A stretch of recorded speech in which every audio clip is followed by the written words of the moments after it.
Well, here's another really good question for the yes or no treatment, and it's this one. Could Meghan have survived? Now, the reason I chose to address this whole subject of Harry and Meghan and the Oprah interview and all of that with this particular question arises from a comment she made about her situation, especially with the press, being unsurvivable. Now, unsurvivable is a pretty strong statement, so I thought I would put my video framework, wrap it around that one, because it does form a kind of useful backdrop to the main issues that are in place here. Now, this saga has been rumbling on for several years. It's certainly kept people's attention. And of course, people are distinctly and dramatically divided on the question. Some would say that Harry and Meghan are just money-grubbing self-publicists who have betrayed and are betraying the royal family, and others say that they're simply escaping from a toxic, dysfunctional family devoid of any kind of warmth and compassion, and just had to get out. So there it is. There's a kind of a caricature of both sides of this question. Well, let's look at both sides, because there are things to be said in both. Let's first talk about yes, she could have survived. Well, to begin with, she's a capable, bright, successful, organized woman. She could have assessed the situation, planned a survival strategy, made accommodation where necessary, but negotiated for other freedoms. She could have somehow worked it out if it had been necessary. And her track record and success as an actress, and certainly as a celebrity, bears out. She's a player. She's a real capable individual, and so certainly she could have come up with some kind of way to survive it and to kind of get along more with the system. The second point is, of course she could have survived. What does survive mean? I mean, to me it really means kind of staying alive. I don't think that there is really a question of staying alive in this situation. I mean, she did raise safety issues, but while under the protection of the palace, that really wouldn't have been a problem, because they certainly spend very large sums of money on protection for all of them, and would have done so for her had she remained, despite some of her concerns about that. So what we're talking about here is maybe her definition of not surviving is not having her own way. She's a narcissist, a spoiled brat, etc., etc. So there is that. And then finally, the monarchy is a revered 1,000-year-old institution. It's continued as it does with success, with a few bumps along the way, but it's still here. It's certainly been around longer than most other things, and it by and large has the support of the public. And who are they to challenge it, to belittle it, and to desert it and even betray it? That's just simply not on. Okay, well, those are, I think, probably the main arguments for suggesting that Meghan's experience, and here we're talking really mostly about Meghan, but we'll come back to Harry in a moment.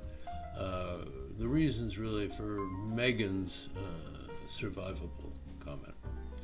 Now let's look at the no's. Let's look at the notion that no, it wasn't survivable.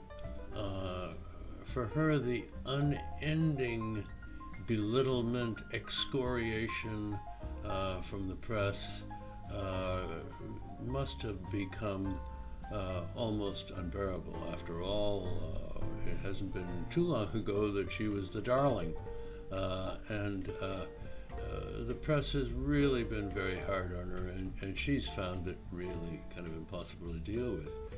Never mind Harry. Harry, of course, might well be looking back to that incident in Paris that killed his mother, with the paparazzi chasing the Mercedes into the tunnel and resulting in her death. So, in a sense, the press, just to begin with, are a demon of fantastic dimensions to both of them, and there comes a point when you almost have to draw a line in the sand, and that seems to be what they've done. The second point here is that Harry wanted out anyway. He's made that clear from the beginning. He was probably looking to find a way. In the Oprah interview, he even said that he probably would have stayed had he not met her, because he felt trapped, and with her he had a way out.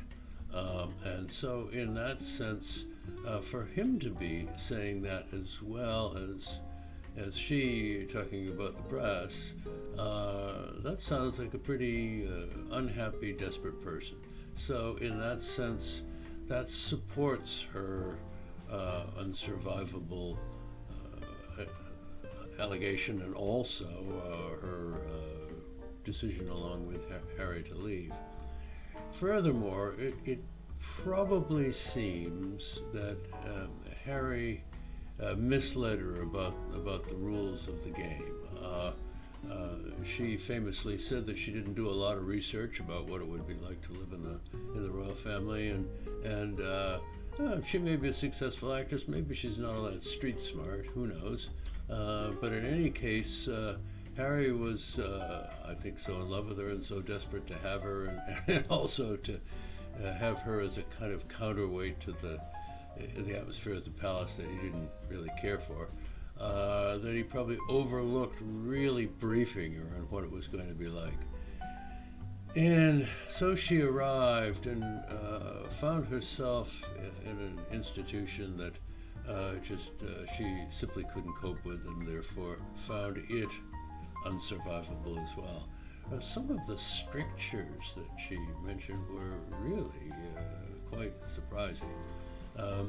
One of which is they said that they held on to her car keys and passport and phone. This sounds like Dubai or something. They really held on to her passport? What were they afraid that she would flee to, I don't know, China or something, America? What is all that about? That's just really a crazy situation. So what we have here is that perhaps as a result of inadequate prior research, inadequate briefing on the part of Harry, that she arrived expecting a big platform for some of her causes, racism, woke issues, feminist issues of one sort or another, and what better opportunity? She had become one of the most famous women in the world. What a great opportunity to push her issues. Well, that turned out to be not on, and when she finally discovered that must have been a crushing disappointment, and one where if she was not able to pursue some of the issues in the depths of her heart, that would be almost an unsurvivable situation. And then next, there were some of the kind of totally indifferent, unfeeling aspects of the institution, both the family, the courtiers, the whole organizational structure of the palace, to some of the problems she had.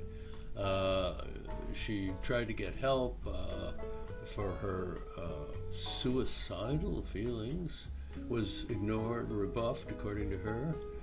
I think that's a big problem for the palace to have to address. They can't really stay silent on that one, I don't think.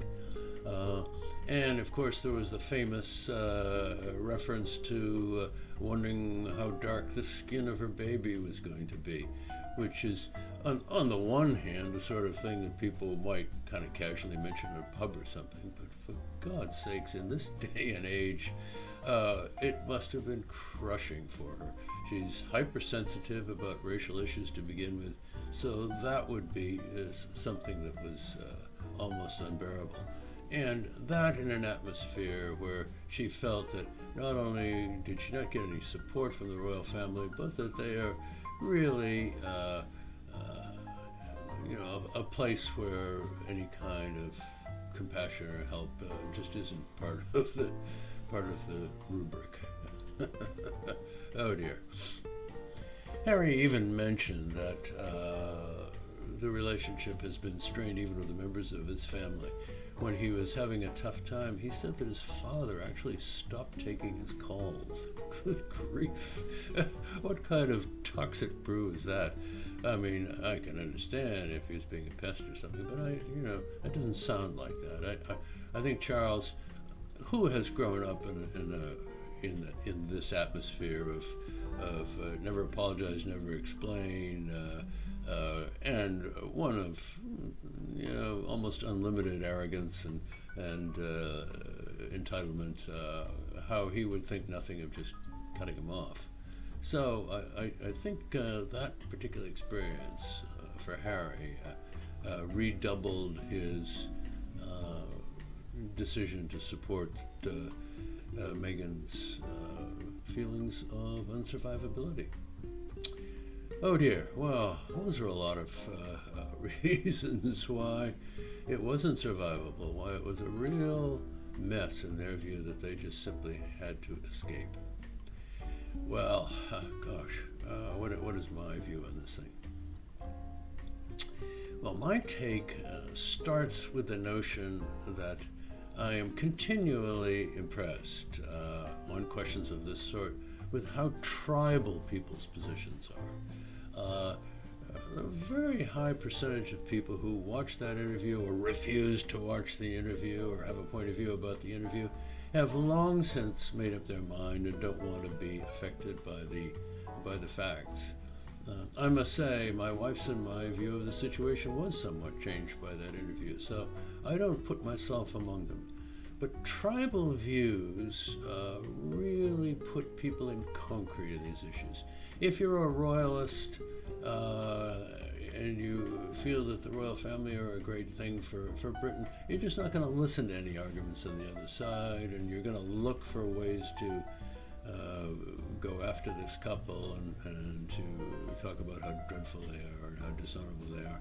And similarly, the people who are on the other side of the coin, particularly people who are adherents of some of Meghan's causes, like racial bigotry, feminism, and so forth, are going to see them as having done the right thing and having escaped from an awful mess. So I think people are really wedded and immured in their views.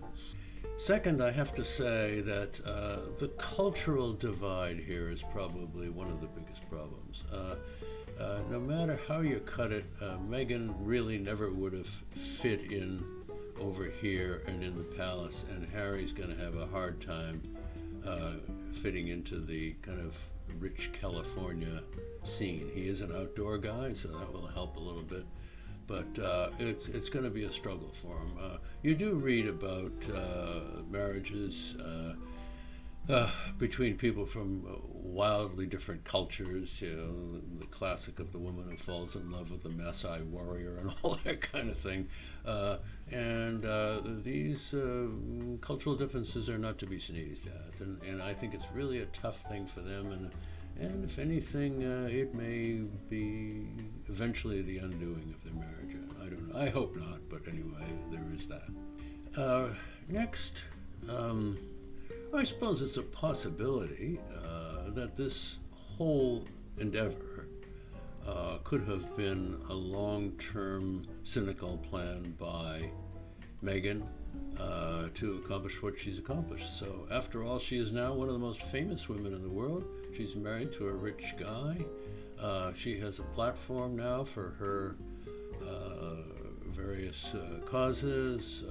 She's got tremendous publicity and channel to the world through Netflix and Spotify and so forth. So she's really succeeded in doing what she's doing. However, the problem there is, now that the Oprah interview is over and the kind of the dirty washing's all out on the table, irrespective of what happens from here on in, what do they do for an encore? I mean,